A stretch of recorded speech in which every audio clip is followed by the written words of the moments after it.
الحمد لله نحمده ونستعينه ونستغفره ونعوذ بالله من شرور أنفسنا ومن سيئات أعمالنا من يهده الله فلا مضل له ومن يضلله فلا هادي له ونشهد أن لا إله إلا الله وحده لا شريك له ونشهد أن محمدا عبده ورسوله قال الله تبارك وتعالى في شان حبيبه مخبرا وآمرا إن الله وملائكته يصلون على النبي يا أيها الذين آمنوا صلوا عليه وسلموا تسليما الصلاة والسلام عليك يا رسول الله وعلى آلك وأصحابك يا حبيب الله وقال الله تبارك وتعالى في الكلام المجيد والفرقان الحميد طاسين تلك آيات القرآن وكتاب مبين هدى وبشرى للمؤمنين صدق الله العظيم وصدق رسوله النبي الكريم ونحن على ذلك لمن الشاهدين والشاكرين. حضرات گرامی، آج ہم ایک مرتبہ پھر اس عظیم الشان مسجد میں حاضر ہیں اور قرآن حکیم کے حوالہ سے اپنے پیارے آقا و مولا حضور پرنور سید دو عالم صلی اللہ علیہ وسلم کی شان اقدس سماعت کرنے کی سعادت حاصل کر رہے ہیں. دوستان گرامی، میں آپ کے سامنے سورہ نمل کی چند آیات عرض کرنے لگا ہوں. اللہ کریم اپنے پیارے محبوب کی طرف ایک پیغام بھیجتے ہیں. تاسین لفظ دو ہیں، حقائق بے شمار ہیں. بظاہر یہ دو لفظ الگ الگ ہیں، لیکن ان کے اندر اتنے معانی پنہاں ہیں، اتنے چھپے ہوئے معانی ہیں کہ اس امت کے جتنے بھی عرفاء، جتنے بھی اہل معرفت، وہ سب مل کے بھی اس حرف تا کے معنی نہ جان سکے اور اس حرف سین کے معنی نہ جان سکے. آپ دیکھیں کہ کتنا عظیم رب ہے ہمارا، کتنا اعلیٰ و عرفہ سبحانہ و تعالی رب ہے ہمارا، کہ جس نے ہمارے اوپر کرم کیا اور اس نے مفصل آیات کریم، مفصل آیات قرآنی ہمارے لیے نازل فرما دی.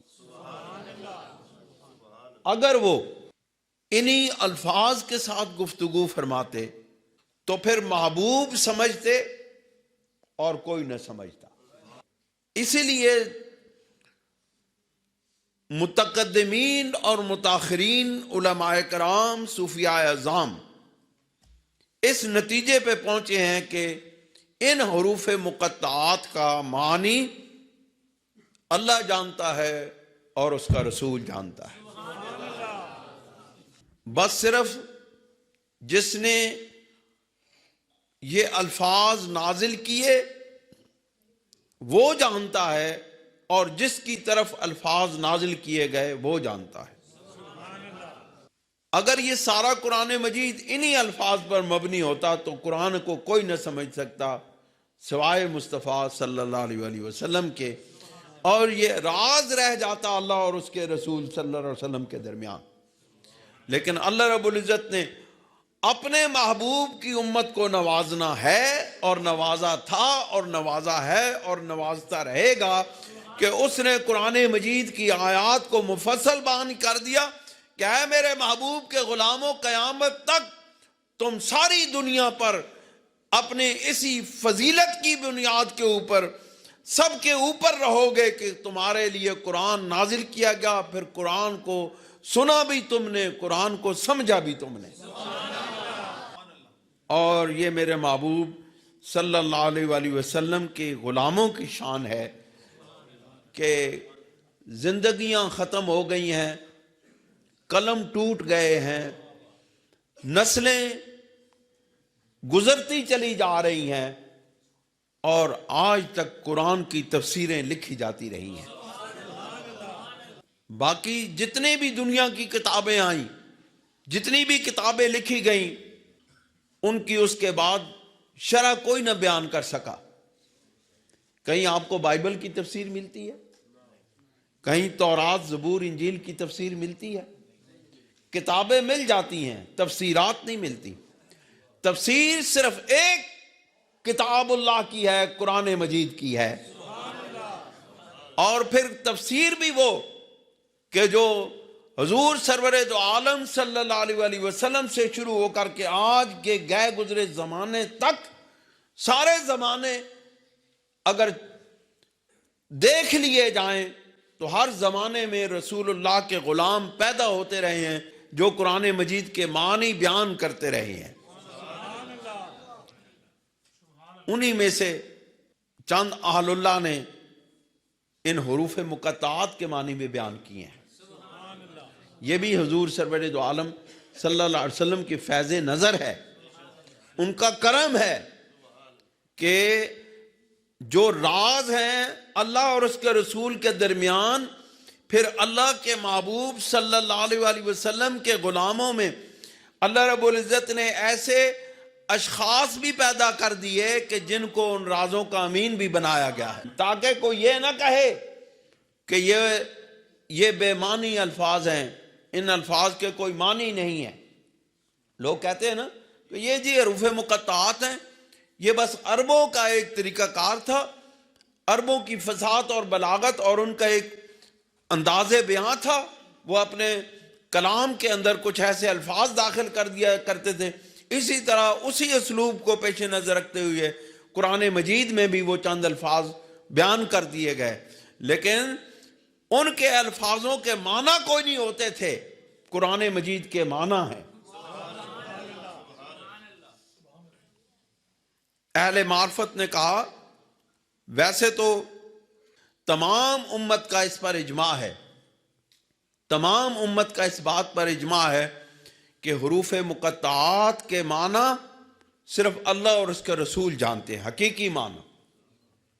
ویسے تو حقیقی معنی قرآن کے بھی اللہ اور اس کے رسول ہی جانتے ہیں۔ جس قرآن مجید کے جس معنی کو، جس حرف کے، جس لفظ کے معنی کو رسول اللہ صلی اللہ علیہ وآلہ وسلم نے متعین کر دیا، قیامت تک اس معنی کو کوئی تبدیل نہیں کر سکتا۔ کچھ اللہ کے بندوں نے، اللہ کے محبوب کے غلاموں نے ان حروف کی کچھ معنی بیان کی ہیں، ان میں سے دو تین میں آپ کے سامنے عرض کرتا ہوں۔ حضرت قاضی ثناء اللہ پانی پتی رحمۃ اللہ علیہ اور دیگر بزرگوں نے، دیگر مفسرین کرام نے، بالخصوص صاحب روح المعانی نے اور حضرت اسماعیل حقی رحمۃ اللہ علیہ نے اس کے کچھ معنی لکھے ہیں بزرگوں سے منقول۔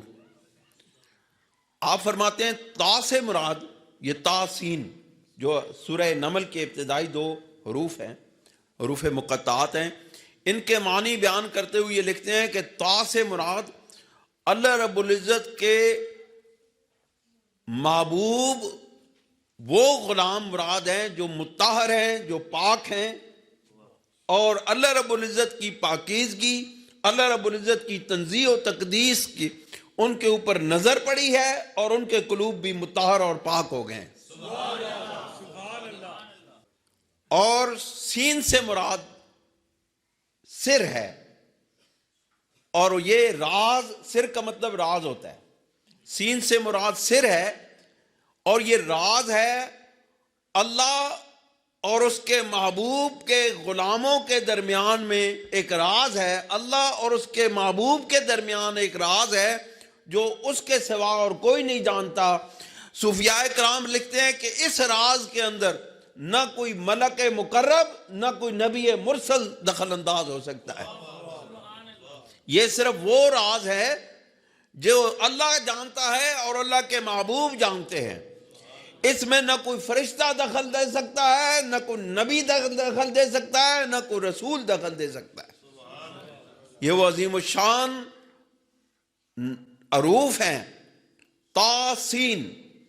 تا کا مطلب ہے مطہر، طہارت سے مطہر، پاک، پاک ہستیاں کی طرف یہ نازل کیا جانے والا قرآن مجید، اور یہ وہ راز ہے جو محبوب اور اس کے رب کے درمیان راز ہے جس کو اور کوئی نہیں جان سکتا۔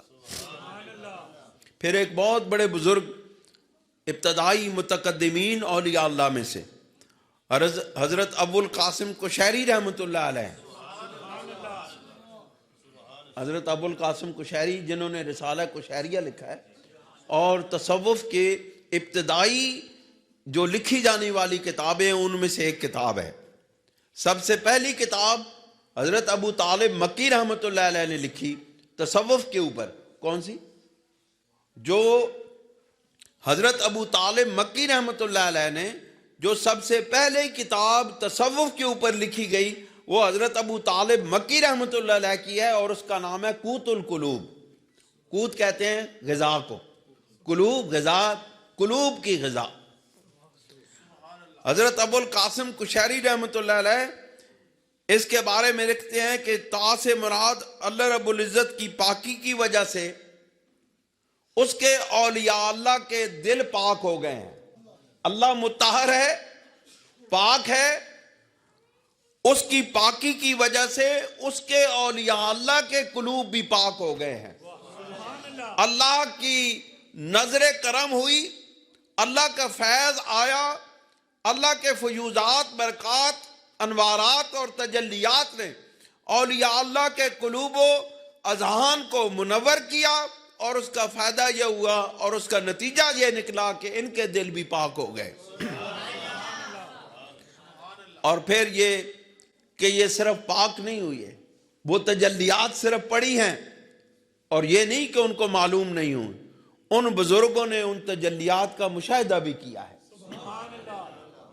وہ تجلیات جو اللہ کے انوارات اور تجلیات اللہ کے ولیوں کے قلوب پر پڑے ہیں، یہ نہیں کہ ان کو پتہ نہیں چلا، انوار پڑ گئے، تجلیات پڑ گئیں، ان کو پتہ نہیں چلا، نہیں، بلکہ ان اولیاء اللہ نے ان انوارات اور تجلیات کا مشاہدہ بھی کیا ہے، اور اس جمال کے مشاہدے کی وجہ سے اللہ رب العزت نے ان کے راز پوشیدہ کر دیے ہیں۔ اب کیا اللہ کے راز اس کے اور اس کے محبوب کے درمیان، اس کے محبوب کے وسیلے سے اس کے غلاموں تک وہ راز اور وہ تجلیات پہنچی، انہوں نے اس کا مشاہدہ کیا، اللہ رب العزت نے اس حسن و جمال کے مشاہدے کی وجہ سے ان کے رازوں کو پوشیدہ کر دیا۔ اب اللہ کے ولی زمین پر چلتے تو ہیں، ان کو پہچانتا کوئی ہے۔ اللہ تعالیٰ نے ان کے رازوں کو پوشیدہ کر دیا جو اللہ رب العزت کے حسن و جمال کا مشاہدہ کرنے والے تھے۔ اس مشاہدے کی وجہ سے، اس دیکھنے کی وجہ سے، اس اللہ رب العزت کو مشہود جاننے کی وجہ سے اللہ رب العزت نے ان اولیاء اللہ کو پوشیدہ کر دیا ہے تاکہ میرے سونے محبوبہ نو، میرے غلامہ نو کوئی ویکھ ہی نہ سکے۔ کیوں کہ اللہ تعالیٰ کو ہر آنکھ دیکھنے کے قابل نہیں ہوتی۔ اللہ کو، اللہ کے انوارات اور اس کی شانوں کو دیکھنے کے لیے سرور کونین صلی اللہ علیہ وسلم کی آنکھ چاہیے، جمال مشاہدہ الہی، مشاہدہ جمال الہی کرنے کے لیے رسول اللہ صلی اللہ علیہ وسلم کو لامکان کی منزلوں تک بلایا جاتا ہے اور اپنے جمال کے مشاہدے کرائے جاتے ہیں۔ پھر یہ فیض، رسول اللہ کا فیض، اللہ کے محبوب کے غلاموں تک آتا ہے، اور اللہ کے محبوب کے غلاموں کو، اللہ کے محبوب کو، اللہ نے اپنے محبوب کو اپنے پاس بلا کے مشاہدہ کرایا۔ اللہ کے محبوب کے طفیل اس کے غلاموں کو زمین پر بٹھا کے مشاہدہ کرایا جاتا ہے۔ اللہ نے اپنے محبوب کو پاس بلایا اور مشاہدہ کروایا اپنے حسن و جمال کا، لیکن اس بلانے کا فائدہ یہ ہوا کہ اللہ تعالیٰ اپنے محبوب کے غلاموں کو زمین پر بٹھا کے اپنا مشاہدہ کرا دیتا ہے۔ پھر فرماتے ہیں توسین تلک آیات القرآن، یہ قرآن مجید کی آیات ہیں، یہ قرآن مجید کی آیات ہیں، وہ کتاب مبین، اور کھلی ہوئی کتاب ہے، اور کھلی ہوئی کتاب ہے۔ کھلی ہوئی کتاب سے کیا مراد ہے؟ حضرت قاضی ثناء اللہ پانی پتی رحمۃ اللہ علیہ ارشاد فرماتے ہیں اس کتاب مبین کے اور بھی معنی ہیں، لیکن ایک معنی ہے لوح محفوظ، لوح محفوظ۔ اور آپ فرماتے ہیں لوح محفوظ ہے کیا؟ آپ فرماتے ہیں لوح محفوظ مظہر کل ہے۔ لوح محفوظ کیا ہے؟ مظہر کل، یعنی کل کائنات کے جتنے بھی اس کائنات کے اندر پیدا ہونے والی چیزیں ہیں، ان کا اظہار، ان کا ظہور اس لوح کتاب میں محفوظ ہے۔ اس میں ہر ہونے والی چیز اس کتاب کے اندر موجود ہے، اس کا اندراج موجود ہے۔ کتاب مبین کیا ہے؟ لوح محفوظ۔ لوح محفوظ کیا ہے؟ مظہر کل ہے، مظہر کل کائنات ہے، جس کے اندر ہر ہونے والی چیز کو درج کر دیا گیا ہے۔ اس میں مفسرین کرام کا اختلاف ہے کہ کتاب مبین فرما کے لوح محفوظ کو کتاب مبین فرما کے کچھ کہتے ہیں یہ صرف اس کتاب مبین کو فرشتے ملاحظہ کرتے ہیں، فرشتے ملاحظہ کرتے ہیں، لیکن بعض مفسرین کرام فرماتے ہیں، اور میرا دل بھی اسی طرف جاتا ہے، کہ تلک آیات القرآن کرنے کے بعد کتاب مبین فرمانے کا پھر مقصد کیا ہے کہ قرآن کی آیتیں تو محبوب دیکھے اور لوح محفوظ کو محبوب نہ دیکھے۔ کیوں جی مولوی صاحب؟ تلک آیات القرآن، یہ قرآن مجید کی آیات ہیں، وہ کتاب مبین، اور کھلی کتاب لوح محفوظ ہے۔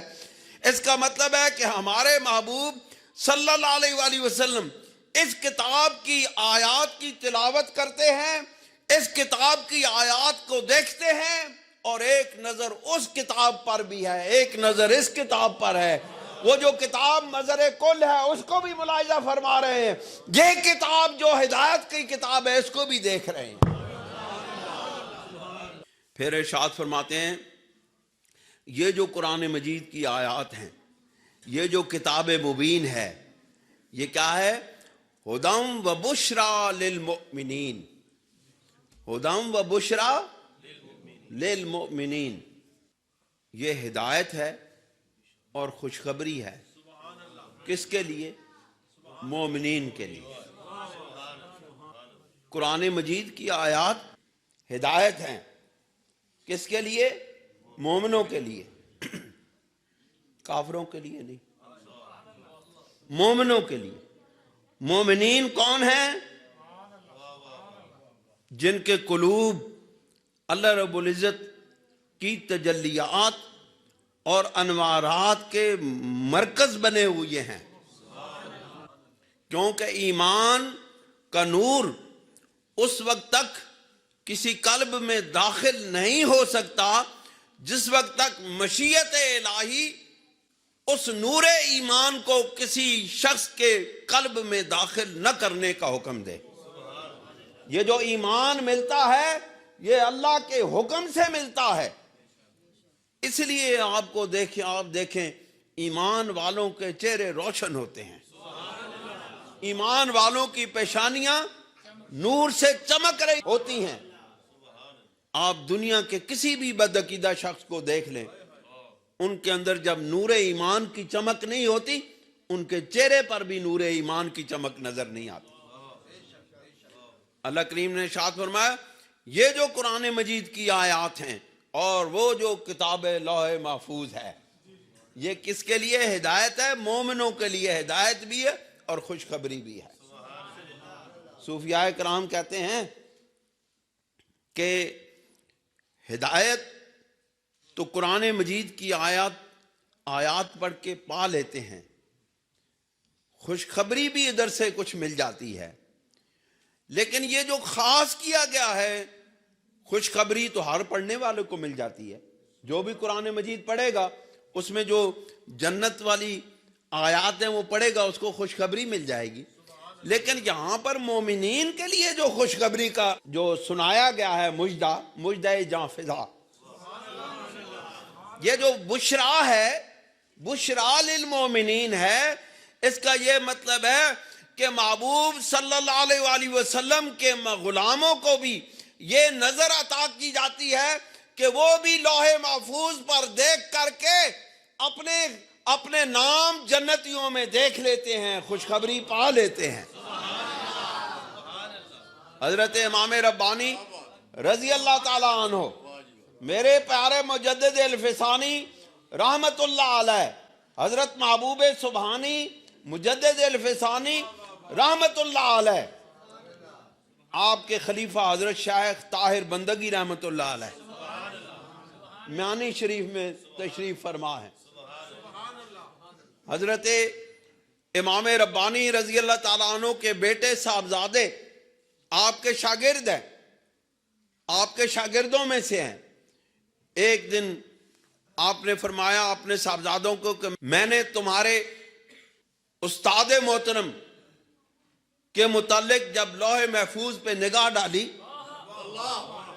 تو میں نے وہاں پہ اس کو شقی لکھا ہوا دیکھا ہے، میں نے اس کو شقی لکھا ہوا دیکھا ہے، یعنی جہنمی لکھا ہوا دیکھا ہے۔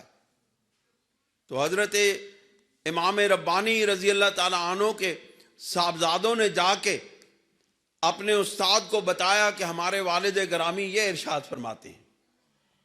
آپ نے فرمایا کہ آپ ہی میرے سفارشی بن جاؤ اور جا کے اپنے والد گرامی کی بارگاہ میں یہ عرض کرو کہ آپ کا غلام اور ہمارا استاد آپ سے جنت کی بھیک مانگتا ہے اور جنت کی دعا کرانے کے لیے اور اپنی معافی کے لیے خواستگار ہے۔ اپنے رب کی بارگاہ میں دعا کریں کہ میرے نصیب میں جنت لکھی جائے، مجھے بدبختوں میں شمار نہ کیا جائے۔ آپ کے صاحبزادے تشریف لائے، انہوں نے عرض کیا کہ ابا جان ہمارے استاد محترم یہ ارشاد فرما رہے ہیں۔ آپ نے فرمایا کہ میں نے لوح محفوظ پہ دیکھا تو میں نے دیکھا کہ وہاں پہ تقدیر مبرم لکھی ہوئی ہے اور مبرم کو مٹایا نہیں جا سکتا۔ انہوں نے آپ سے سفارش کی، التجا کی ہے۔ تقدیر مبرم لکھنے والا بھی اللہ ہے اور اس کو مٹانے والا بھی اللہ ہے۔ ایک ہے تقدیر معلق، ایک ہے تقدیر مبرم۔ معلق لکھ کے مٹائی جا سکتی ہے، مبرم کو لکھا ہوا مٹایا نہیں جا سکتا۔ اللہ تعالیٰ کے یہ قانون ہے کہ وہ لکھی ہوئی تقدیر کو مٹاتا نہیں ہے۔ لیکن صاحبزادوں نے کہا کہ انہوں نے آپ سے التجا کی ہے، آپ رب کی بارگاہ میں دعا کریں۔ آپ نے ہاتھ کھڑے کر دیے، اپنے رب کی بارگاہ میں دعا کی کہ اے اللہ شیخ طاہر کی بخشش فرما دے، اس کی غلطیوں کی معافی فرما دے۔ یہ دعا کرنے کے بعد آپ نے مراقبہ کیا اور آپ نے لوح محفوظ پہ دیکھا کہ شیخ طاہر بندگی رحمت اللہ علیہ کا نام دوزخیوں سے مٹا کے جنتیوں میں لکھ دیا گیا ہے۔ پھر اللہ کریم نے وہ جو مومنین ہیں ان کی نشانی بتائی ہے۔ مومنین کون ہیں؟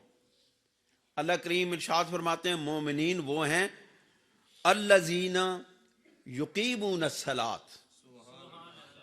بھائی ہر کوئی اپنے آپ نو مومنین نہ آکھے، مومن نہ آکھے۔ بھائی حضرات مومنین مومن پرا، اللہ نے آکھے اے مومن پرا، کسے آکھنے نال مومن نہیں بن دے، اے کام کرن نال مومن بن دے نے۔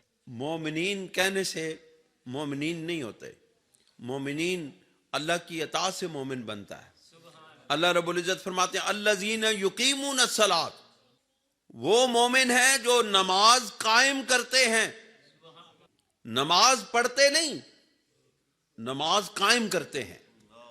اور نماز قائم کرنے کا کیا مطلب ہے؟ 5 وقت کی نماز با جماعت ادا کرنا، یہ نماز قائم کرنا ہے۔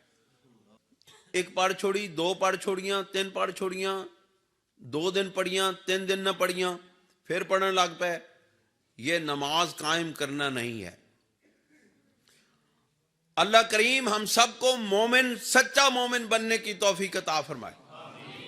اللہ کریم ارشاد فرماتے ہیں مومن وہ ہے، خوشخبری اور ہدایت ان مومنوں کے لیے ہے الذین یقیمون الصلاۃ، وہ مومنین جو نماز قائم کرتے ہیں، وَيُعْطُونَ الزَّكَاةَ، اور زکوٰۃ ادا کرتے ہیں،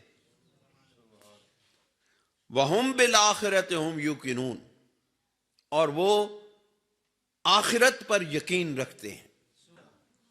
اب سوال پیدا ہوتا ہے یہاں پہ مولوی صاحب، سوال پیدا ہوتا ہے یہ کہ ایک بندہ جو ہے وہ نماز بھی پڑھتا ہے اور ایک بندہ زکوٰۃ بھی دیتا ہے، اس کا مطلب ہے کہ وہ اطاعت خداوندی کر رہا ہے۔ پھر یہ سپیشل کیوں کہا گیا، خصوصی طور پہ کیوں کہا گیا کہ وَهُمْ بِالْآخِرَةِ هُمْ يُوقِنُونَ، کہ وہ آخرت پر یقین بھی رکھتے ہیں؟ اس کا مطلب ہے کہ جو آخرت پر یقین رکھتے ہیں وہ نماز قائم کرتے ہیں تو اللہ کے لیے، وہ زکوٰۃ دیتے ہیں تو اللہ کے لیے، وہ یہ نہیں کرتے کہ دکھانے کے لیے نماز پڑھتے ہیں کہ جی دیکھو سارے جہان نو پتہ چلے کہ میں نماز پڑھ رہے ہیں۔ کئی لوگوں کی عادت ہوتی ہے نا، اور سارے بندے نو دس دن میں جی اٹھیا تے میں تہجد پڑھے، میں تہجد پڑھے تے پھر میں تہجد پڑھے، پھر اٹھیا تے پھر تہجد پڑھے، تے پھر اٹھیا تے پھر تہجد پڑھے۔ یہ جو ہے نا دکھا کے کام کرنا، دکھا کے عبادت کرنا، یہ آخرت پہ یقین رکھنے والوں کا کام نہیں ہے۔ آخرت پہ یقین رکھنے والے اپنے رب کی رضا کے لیے کام کرتے ہیں، لوگوں کو دکھانے کے لیے کام نہیں کرتے۔ وَيُعْطُونَ الزَّكَاةَ، اور وہ زکوٰۃ دیتے ہیں اپنے رب کی رضا کے لیے، اپنی جان کو پاک کرنے کے لیے، اپنے مال کو پاک کرنے کے لیے، اپنے گھر کو پاک کرنے کے لیے، اپنی اولاد کو پاک کرنے کے لیے۔ الذین یقیمون الصلاۃ ویؤتون الزکاۃ وہم بالآخرۃ ہم یوقنون۔ دوستو، اس آیت سے 3 باتیں معلوم ہوتی ہیں کہ انسان کا جو شرف ہے، انسان کو جو اشرف المخلوقات بنایا گیا ہے، تمام مخلوقات پر اللہ تعالیٰ نے بندوں کو جو شرف عطا کیا ہے وہ کس وجہ سے ہے؟ وہ 3 وجہ سے ہے۔ 3 وجوہات کی بنیاد پر انسان کو شرف عطا ہوتا ہے۔ کون سی بات؟ جس میں الذین یقیمون الصلاۃ ویؤتون الزکاۃ، اس میں یہ ہے کہ بندہ اپنے رب کا علم رکھتا ہو اور اس پر ایمان رکھتا ہو۔ دوسرا درجہ یہ ہے کہ وہ اللہ کے حکموں کی پابندی کرتا ہو۔ اب جب کہا اللہ نے الذین یقیمون الصلاۃ ویؤتون الزکاۃ، بندے کو علم حاصل ہو گیا۔ یہ پہلا درجہ ہے شرف انسانیت کا، علم حاصل ہو گیا اور اس پر ایمان لے آیا۔ علم حاصل ہو گیا، ایمان لے آیا۔ اب اس کے بعد کیا درجہ ہے؟ عمل کا درجہ ہے۔ اب اس نے ان حکموں کو مان لیا، اس نے ان حکموں کی پیروی کر لی، یہ دوسرا درجہ اس کو حاصل ہو گیا. اور ایمان کا تیسرا درجہ کیا ہے؟ اور اس کو آخرت پر ایمان حاصل ہو گیا. اب اس کو معلوم ہے کہ میں نے اپنے رب کی بارگاہ میں پیش ہونا ہے اور میرے یہ سارے اعمال اللہ کی بارگاہ میں پیش ہوں گے، تو جو کام میں نے اس کی اخلاص کے لیے کیوں ہوں گے وہ وزن پا جائیں گے، باقی سارے رد کر دیے جائیں گے. دوستو اور بزرگوں، پھر اللہ کریم جو ان باتوں کو نہیں ماننے والے ان کے متعلق ارشاد فرماتے ہیں. اللہ کریم کہتے ہیں ان الذین لا یؤمنون بالآخرۃ زینا لہم اعمالہم فہم یعمہون، کہ بے شک وہ لوگ جو ایمان نہیں لاتے آخرت پر، زینا لہم اعمالہم فہم یعمہون، ان کے لیے ان کے اعمال مزین بنا کے خوبصورت بنا کے پیش کر دیے جاتے ہیں. فہم یعمہون، اور وہ اسی میں بھٹکتے پھرتے ہیں. یعنی ان کے بدعمالیاں ان کی نگاہ میں خوبصورت ہو جاتی ہیں، ان کو برے اعمال اچھے لگنے لگتے ہیں، اس میں ان کو تسکین حاصل ہونے لگتی ہے، اس میں ان کو مزہ آنے لگتا ہے. اللہ کریم فرماتے ہیں ہم ان کے لیے اس لیے ان چیزوں کو مزین کر دیتے ہیں جو ایمان نہیں لاتے، ان کے لیے مزین کر دیے جاتے ہیں یہ باتیں، ان کی بدعمالیاں، تاکہ وہ اسی میں بھٹکتے رہیں، اسی کے اندر بھٹکتے پھرتے رہیں. دوستو اور بزرگوں، پھر اس کے بعد اللہ کریم ارشاد فرماتے ہیں اولئک الذین لہم سوء العذاب وہم فی الآخرۃ ہم الاخسرون، یہی وہ لوگ ہیں جن کے لیے سخت عذاب تیار کیا گیا ہے، اور یہی وہ لوگ ہیں جو آخرت میں نقصان اٹھانے والوں میں سے ہوں گے. اب ایک اور شان مصطفیٰ ذرا سماعت فرمائیں. اللہ کریم ارشاد فرماتے ہیں وَإِنَّكَ لَتُلَقَّى الْقُرْآنَ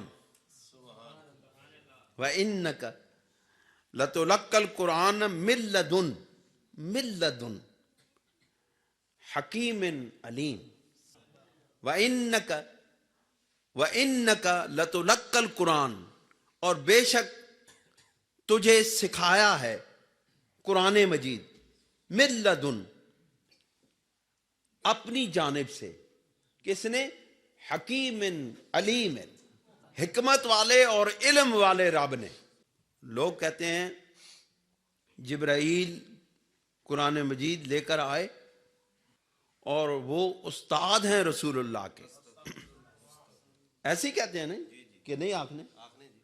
آخنے نا کہ جبرائیل علیہ السلام حضور سرور دو عالم صلی اللہ علیہ وآلہ وسلم کے استاد ہیں. قرآن مجید کی یہ آیت ان کی اس بات کی تردید کرتی ہے.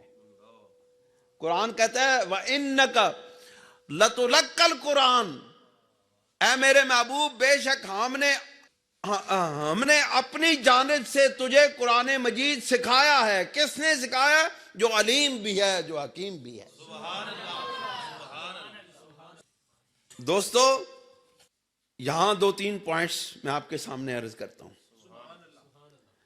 قرآن مجید میں ہے فَإِنَّهُ نَزَّلَهُ عَلَىٰ قَلْبِكَ، جبرائیل علیہ السلام کے متعلق ہے نا، فَإِنَّهُ نَزَّلَهُ عَلَىٰ قَلْبِكَ، کہ بے شک اس جبرائیل علیہ السلام نے اے میرے محبوب آپ کے قلب پر قرآن مجید کو نازل کیا. لیکن یہاں اللہ کہتا ہے وَإِنَّكَ لَتُلَقَّى الْقُرْآنَ، اور ہم نے اے میرے محبوب بے شک ہم نے آپ کو قرآن مجید سکھایا ہے. اس علیم و حکیم نے قرآن سکھایا ہے. اس کا یہ مطلب ہے کہ نازل تو جبرائیل علیہ السلام نے کیا، جبرائیل علیہ السلام نے کیا، آیات نازل کی قلب مصطفیٰ پر جبرائیل علیہ السلام نے، لیکن ان کا علم سکھایا رب ذوالجلال نے براہ راست. نہیں سمجھے؟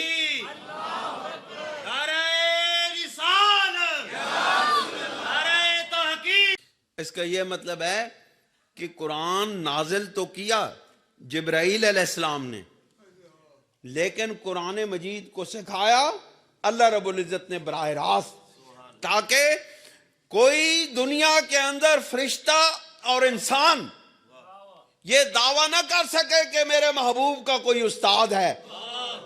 میرا محبوب ہے اور اس کا استاد میں ہی ہوں. میرے سوا میرے محبوب کے استاد ہونے کا کوئی دعویٰ نہ کرے. وَإِنَّكَ لَتُلَقَّى الْقُرْآنَ، بے شک اے میرے محبوب من لدن، ہم نے اپنی جانب سے، اس علیم و حکیم رب نے اپنی طرف سے تجھے قرآن مجید سکھایا ہے. اپنے تو علاوہ وچ اور کوئی بندہ ہے ہی نہیں. اور رب دے محبوب نے، رب دے محبوب دے درمیان اور کوئی واسطہ ہے ہی نہیں. قرآن کے حقائق اللہ رب العزت نے محبوب کو سکھائے ہیں. اس کا مطلب ہے قرآن کی آیتیں تو جبرائیل لے کر آئے، لیکن قرآن کے حقائق اللہ نے براہ راست قلب مصطفیٰ پہ نازل کی ہے. اس کا یہ مطلب ہے کہ نازل تو، اب دیکھو ادھر نزول کا لفظ ہے، نزلہ، اس نے نازل کیا. ادھر القاء کا لفظ ہے کہ القاء کیا. اور القاء یاد رکھیں، القاء براہ راست ہوتا ہے، بالواسطہ ہوتا ہی نہیں ہے. کیوں جی؟ القاء کا دیر بچے داستے نال بھی ہویا ہے، القاء ہوتا ہی براہ راست ہے. ادھر اللہ تعالی، ادھر قلب مصطفیٰ، ادھر قرآن کی آیتیں نازل کی، پڑھ کے سنائی جبرائیل علیہ السلام نے. تے جڑا پڑھ کے سناوے وہ استاد ہونا ہے کہ شاگرد ہونا ہے؟ وہ قاصد ہوتا ہے، پیغام رساں ہوتا ہے. اور پیغام لانے والے کبھی استاد نہیں ہوتے.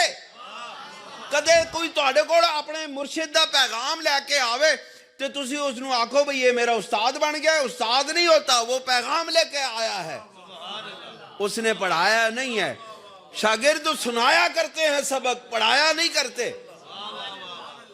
جبرائیل علیہ السلام اگر استاد ہوتے تو حضور سرور دو عالم صلی اللہ علیہ وسلم سے کیوں پوچھتے کہ یا رسول اللہ بتائیں کہ مال اسلام ہو، مال ایمان ہو، مال احسان ہو؟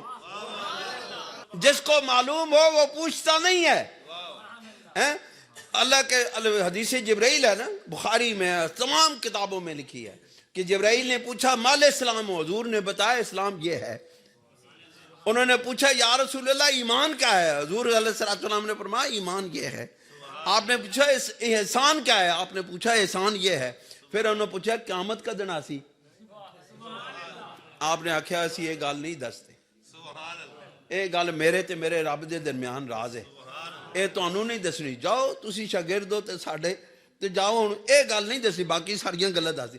کدے کدے استاد کوئی گل چھپا بھی لیندے نا کہ ساریاں دس دیندے نے، ساریاں نہیں دستے. استاد ہی نہیں ہونا جڑی ساری گل دس دے.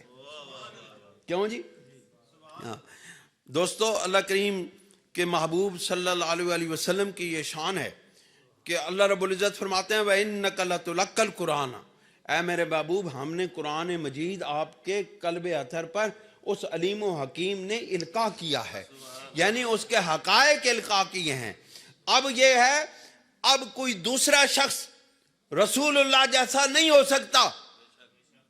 کیوں؟ باقی لوگوں نے قرآن مجید کو کسی انسان سے پڑھا ہے، میں نے کسی انسان سے پڑھا ہے، آپ نے کسی انسان سے سیکھا ہے، پڑھا ہے. لیکن رسول اللہ صلی اللہ علیہ وسلم نے کسی انسان سے قرآن مجید نہیں پڑھا، براہ راست رب سے پڑھا ہے. دوستو جی ہاں دوستو یہ صورتحال ہے. پھر یہ ہے کہ حکیم علیم کا مطلب یہ ہے کہ وہ بڑی عظیم الشان ہستی ہے، جس کی حکمت بھی بڑی الگ، جس کا علم بھی بہت الگ، سب سے بلند و بالا تر.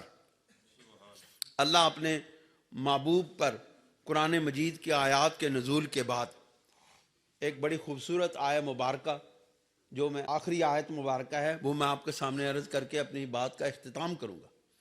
یہ ہے حضرت موسیٰ علیہ السلام کے متعلق. اللہ کریم نے اپنے قرآن کے القاء کے واقعے کے بعد، اس بات کے بعد، اللہ کریم نے ارشاد فرمایا اذ قال موسیٰ لأہلہ انی آنست نارا سآتیکم منہا بخبر او آتیکم بشہاب قبس لعلکم تصطلون. بس اس آیت مبارکہ کے چند نکات تواڈے سامنے عرض کر کے بندے ناچیز اجازت چاسی. اللہ کریم نے فرمایا اذ قال موسیٰ لآلہ، جب حضرت موسیٰ علیہ السلام نے اپنی آل سے کہا، جب حضرت موسیٰ علیہ السلام نے اپنی آل سے کہا. اس کا تھوڑا سا بیک گراؤنڈ میں آپ کو بتا دوں. حضرت موسیٰ علیہ السلام نے ایک قبطی کو گھسا مارا، تھپڑ مارا ہے نا، اس نے کوئی گستاخی کر دی تھی، آپ نے تھپڑ مارا. پھر نبوت کا تھپڑ کوئی عام بندے دے تھپڑ تے نہیں سی ہوتا، اللہ دے خاص بندے دے تھپڑ سی، وہ ہر کوئی برداشت نہیں کر سکتا. اتھے اللہ دے ولیاں دے تھپڑ برداشت نہیں ہوندے تے اللہ دے نبیاں دے تھپڑ کس طرح برداشت ہوندے. حضرت امام ربانی مجدد الفسانی رحمۃ اللہ علیہ، میاں صاحب حضرت امام ربانی مجدد الفسانی رحمۃ اللہ علیہ کا ایک مرید تھا، ایک غلام تھا. وہ روافظ کے ساتھ مل گیا اور اس نے صحابہ کرام رضوان اللہ تعالیٰ علیہم اجمعین کے متعلق غلط گفتگو شروع کر دی. کہتے ہیں خواب میں حضرت امام ربانی رضی اللہ تعالیٰ عنہ اور حضرت علی کرم اللہ وجہ الکریم اور سیدنا صدیق اکبر رضی اللہ تعالیٰ عنہ اس کی خواب میں آئے، اور حضرت علی کرم اللہ وجہ الکریم نے ارشاد فرمایا کہ تو میرے محبوب کے صحابہ کے خلاف بد زبانی کرتا ہے. آپ نے اس کو منع کیا کہ اس طرح نہ کر. وہ پھر اس طرح کرنے لگا. پھر آپ خواب میں تشریف لائے. حضرت امام ربانی رضی اللہ تعالیٰ عنہ اس خواب کا واقعہ بیان کرتے ہیں. کہتے ہیں کہ حضرت علی کرم اللہ وجہ الکریم نے اس کے منہ پہ کھینچ کے تھپڑ مارا اور اس کا منہ ٹیڑھا ہو گیا، اور جب وہ صبح اٹھا تو اس کا منہ ٹیڑھا تھا. پھر وہ روتے اور منتیں کرتے ہوئے امام ربانی کی خدمت میں حاضر ہوا اور معافی مانگی. دوستو، پھر اللہ تعالیٰ کے محبوب کے غلاموں کی یہ شان ہے تو انبیاء علیہ السلام کی کیا شان ہوگی. حضرت موسیٰ علیہ السلام نے اس قبطی کو تھپڑ مارا اور وہ مر گیا. اس اندیشے کے تحت کہ یہ لوگ جو ہیں، یہ فرعونی لشکر جو ہے یہ مجھے نقصان پہنچائے گا، آپ وہاں سے نکل آئے اور ایک کنویں پہ بیٹھے، اور وہاں پر دو پاک باز خواتین اپنی بکریوں اور بھیڑوں کو لے کر آئیں. آپ نے ان کے بھیڑوں اور بکریوں کو پانی پلایا. انہوں نے جا کے اپنے والد گرامی حضرت شعیب علیہ السلام کو بتایا کہ وہاں ایک نوجوان بیٹھا ہے، بہت خوبصورت ہے، اس کے چہرے پر نور کے آثار ٹپکتے ہیں اور اس نے ہماری مدد کی ہے، اس کو آپ اپنا ملازم رکھ لیں. حضرت شعیب علیہ السلام نے کہا کہ جاؤ ان کو بلا کے لے آؤ. وہ ان کو بلا کے لے آئیں اور انہوں نے کہا کہ اب پہچان کے نبی کو نبی نے پہچان لیا، نبی کو نبی نے پہچان لیا. اس کا مطلب ہے ایمان والوں کو ایمان والے ہی پہچانتے ہیں. انہوں نے پہچان لیا. انہوں نے کہا بس اب محفوظ ہاتھوں میں آ گیا ہے، ہن تینوں کوئی کچھ نہیں کہہ سکنا، ہن چپ کر جا، ایتھے راز نو راز رکھ تے خاموشی اختیار کر. تو آپ نے فرمایا کہ وہ کچھ عرصہ رہنے لگے. تو آپ نے جب دیکھا کہ یہ نبی علیہ السلام ہیں، آپ نے ان کو اپنی بیٹی کا رشتہ پیش کیا. کہا کہ میں تمہیں اپنی بیٹی کا رشتہ دیتا ہوں. اس کا یہ مطلب ہے کہ کسی کی طرف رشتہ لے کے جانا یہ انبیاء کی سنت ہے. ٹھیک ہے. تو انہوں نے وہ رشتہ قبول کیا. آپ نے فرمایا مہر جو ہے، اس کا حق مہر جو ہے وہ یہ ہوگا کہ آپ نے 7 سال میرے گھر کی خدمت کرنی ہوگی.